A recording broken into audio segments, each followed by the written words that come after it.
Hi everyone, this is the Blackboard tour video for History 131 Online. I know that we have two sections, I have two sections, I have IO7 and IO9.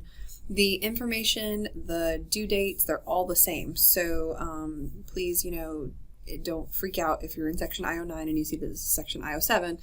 All the information is going to be the same, where everything is the same, so this will help you in your navigation of our Blackboard shell as well. Alright, so this is the announcements page. As you can see, here's the announcement that went out on the first day of class, along with the little welcome video.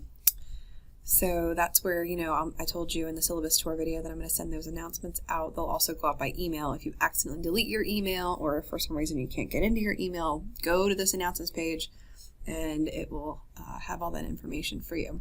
So next step, if we go into course information, go to My Instructor. You can see it's me. I included my email address, my Google Voice phone number, like I mentioned in the syllabus tour video. I answer that 5 days a week. I'm only in my office 2 days a week, so that office phone number on the syllabus, you are welcome to use that on Mondays and Wednesdays, but on Tuesdays, Thursdays, and Fridays, I won't physically be here to answer that phone call. So that's why this number is on here. And as I mentioned, one-on-one student meetings are going to be virtual unless the situation dictates otherwise, in which case you have to make an appointment in order to do that. So the virtual office hours are listed there. I also talked about in the syllabus tour video. There's a link for each one. So on a Monday or Wednesday, you would click this one to pop in between 11 and 12. On a Tuesday or Thursday, you would click this one to pop in between 2 and 3:30. And there's just some little information about me too. So that is the My Instructor section. Under syllabus and general policies, in fact, you know what? I'm going to make it so that we are looking at it the way you guys are going to look at it. So let me get that. Okay. So there's the syllabus, the actual copy of it, and there's the video of me going over the syllabus, which hopefully you've watched by now. Then you're going to mark it reviewed. So you're going to click that and it pushes that bubble to mark it reviewed. See? Unreview it. So there's the reading breakdown. This is also in the Getting Started section. The Welcome to History 131, that top folder, the Getting Started, under weekly lessons, which we'll go to that next. This is the entire schedule for the fall semester. So this is what we will do, what you're expected to read every single week. If there's an assignment due, it's listed here. So, there's no need to ever contact me and say, oh, I don't know what we're supposed to read for next week, because it's all here and available to you. I want you guys to, again, have the full semester available to you in case you need to ever work ahead or anything like that. So it's all here. And as you can see, week 1, we're reading all things that are not from books. So you guys can have some time if you don't have your codes yet. Week 2, there's analyzing primary documents is due. You're going to read all these things that week for week 2. So if it's listed in a week, you need to read it before you complete the assignments for that week. And you can see it just goes through the entire semester. So no surprises there, I hope. It goes all the way to the end. So that's the reading breakdown. And like I said, it lists everything that we're reading and everything that you're turning in for the semester. Discussion boards are the only things not listed on here, but every week when I send out announcements to say, hey, it's a new week, I will let you know. If there's a discussion board due, I'll list it. And it's also in that week on the Blackboard shell. So you'll need to mark that reviewed.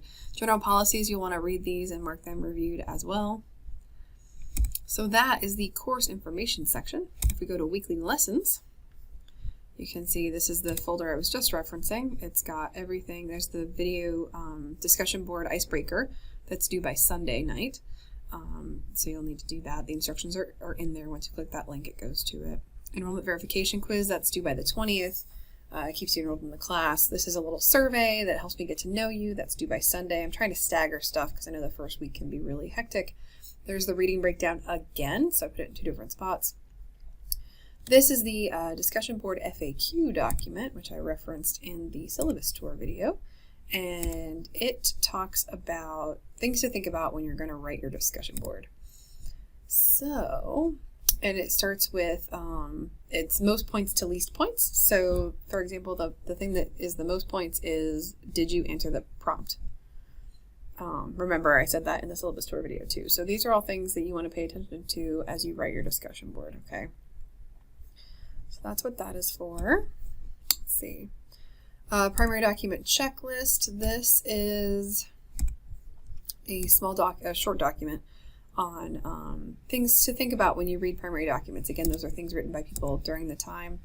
And in week 2, you're going to have that analyzing primary documents activity. So you'll learn even more about how to do that. But, like what type of document is it? Who wrote it? What kinds of information can be obtained besides the main subject? So, for example, if someone writes a letter to her husband about the war, and we're studying, let's say the Revolutionary War, she might be talking about their family's business if she's running it, or what she's doing in terms of like with the kids or the neighbors or the crops or something like that. So that can tell us a little bit more about women's daily life during the war when their husbands were absent. So if it's about the war in general, or maybe revolutionary politics, if she's talking about those other things too, maybe it's not the main subject, but we get that information also. That's what that question means. So these are just things to think about as you're reading.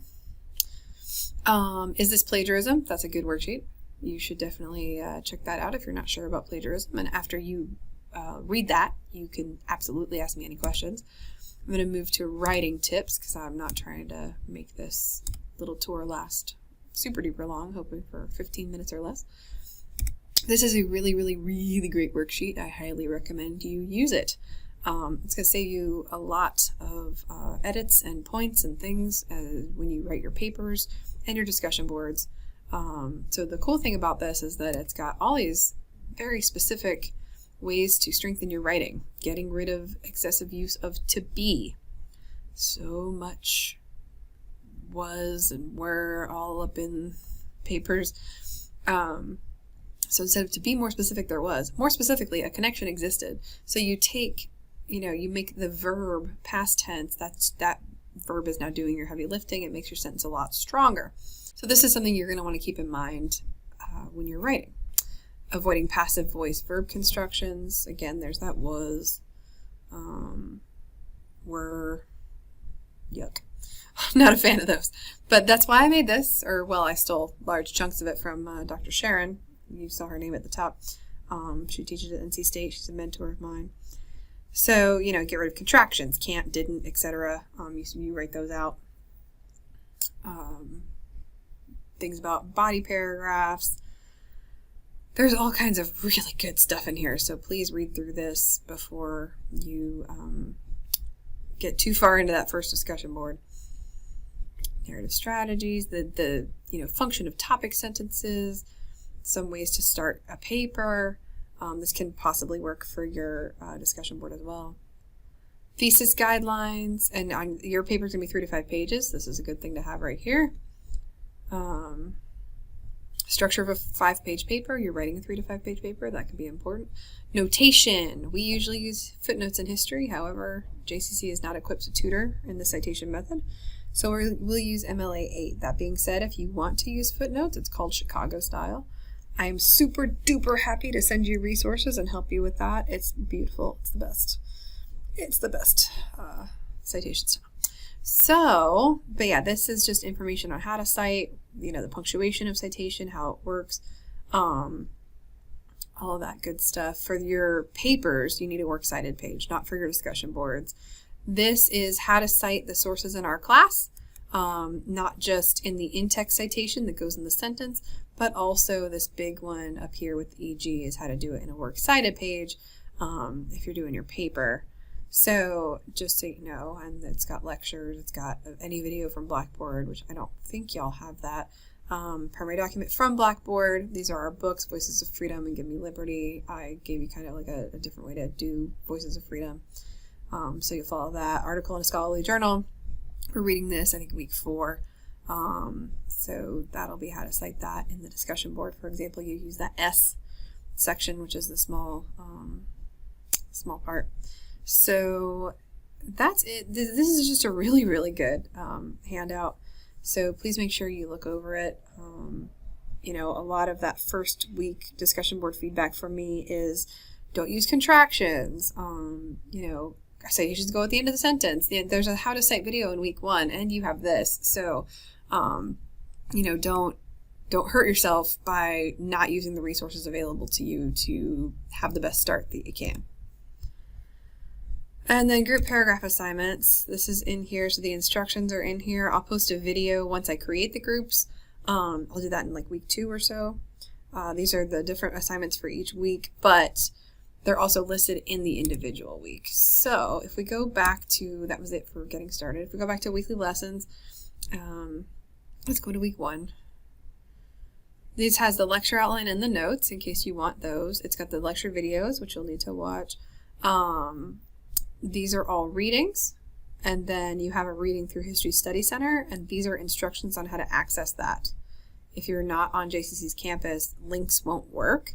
So every time we have this, you'll need to go back and use these instructions. And then you have a discussion board for this week as well. I'm gonna guess week 4, I'm gonna go in here. So when I said that the, also if you have a Give Me Liberty chapter, it's in there too. If, like I said about the paragraph assignments, you can submit them, you'll be able to submit them in the week that they are due. So, for example, I guess I didn't set up a folder for, oh, I know why. So you guys can't see it. Hold on one second. It's because I have it hidden because I don't have groups set up yet. But if I go in here with my magical powers, there it is. So this will appear and be visible to you once I set up groups. So like for week 4, it does list all the different group questions. You'll be assigned a group, paragraph group 1, group 2, 3, 4, 5, 6, and you'll do the corresponding question. Okay. So you'll turn them in here. It's a group submission, so only one group member needs to submit for the entire group. Put the names of the people who worked on it. More on that in that group paragraph section. So a video is coming in that section, probably week 2. But just like the reading breakdown, everything's laid out here. It even mentions, you know, some of those assignments when they're due, all that good stuff. So that's